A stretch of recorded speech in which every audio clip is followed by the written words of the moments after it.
هونەرمەند کامران مستەفا دەنگێکی دیار لە نێو گۆرانی و موزیکی کوردیە. نییە لە ئێمە گوێی لە گۆرانی دەسا ڕێگەم بدەن یاران نەبێت کە هەرچەنە مێژوێکی زۆری هەیە و گۆرانیە، بەڵام هەمیشە زۆر جوان و بە دەنگێکی تایبەت وتراوە و نەوە لە دوایینەوەش گوێ لێگرنەوە. لە ئێستاە لەلایەن زۆر بەڕێز ئیسماعیل عومەر کە بەڕێزیان دەرهێنەرن کلیپێکی نوێ و زۆر تایبەت بۆ ئەم کارە بە ئەنجامە گەێنرێتەوە و لایەندێکی نزیکیشە کارەکە نمایشەکرێت.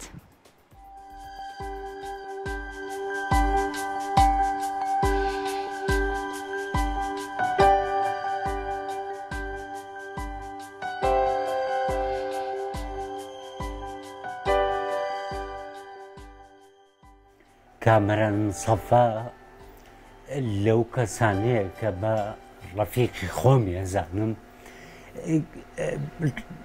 سەردانی کردم ئیشێکی کەی هەبوو خۆی لە ڕاستیە بیکەین، بەس لەبەر موشکلەی تەکنیک و ئەو شتانە ئەوە جێبەجێ نەبوو حازر بێت، بۆیە گۆرانی دەسا ڕێگەم بدەن خەڵکە ئەوەمانی اختیار کرد. یعنی ئەمویست شتێکی بۆ بکەم بەم توانایی کە چەنە توانم لە ڕاستیان سیاحەتم ڕێگرەیانی ئیتر شتێکمان کردووە لەگەڵ کامێرەمان کاک ژیار فایەق و ئیتر ئەو ڕەفیقانەی کەش کارم بوون. هیوادارم ئینتاجێکی دڵنیام باش دەرەچێت، چونکە هەم مساوەرەکەم مساوەرێکی چاکە، هەم مۆنتێرەکەم کە ڕێکەوت محەممەدە مۆنتێرێکی باشە، تەسەوڕەکەم ئیشێکی باش دەرچێت.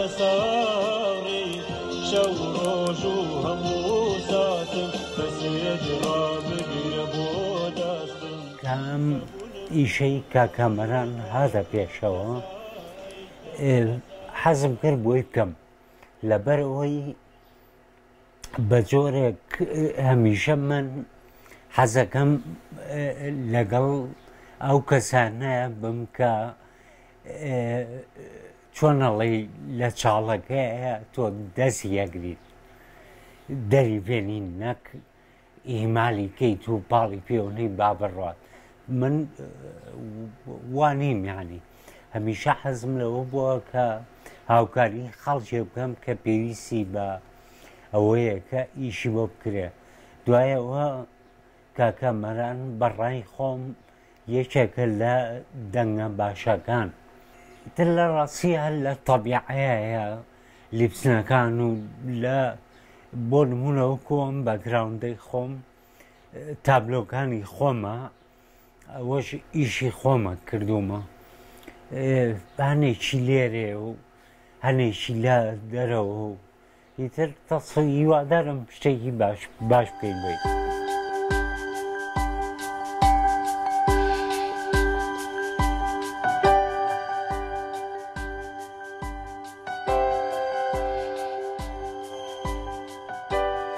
نوێبوونەوە بۆ هەموو شتێک زەڵورە، بەڵام تۆزێ قورسە بۆ گۆرانی، چکە ئەو بێئساسەی کاتی خۆی هونەرمەندەکە شتێکی پێوتووە لە ئێسایە ڕەنگە قورس بێ بەو هەستە و سۆزە بیڵێتەوە.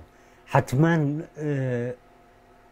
هونەرمەند ئەبێت بەردەوام خۆی ئەپدەیتکە، دەنگی خۆی لە شولاری خۆی بۆ نمونە بۆ گۆرانی پێش هەناسەدان زۆر مهمە، زەرورە تو ڕاضە بکە ئاگای لێ تەندروستی بێ.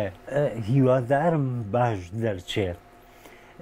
ناتوانم بڵێم ئێستا زۆر ڤیدیۆ کلیپێکی مەزبوطە و ئەوەیە، بەڵام بەگشتی هەسێکی خۆشمەیە، چکە هەستەکەم تۆزێک لەو دانیشتن و ئاڵۆزیە ئەم باتە دەرەوە، یعنی هەستێکی خۆشە بۆ من.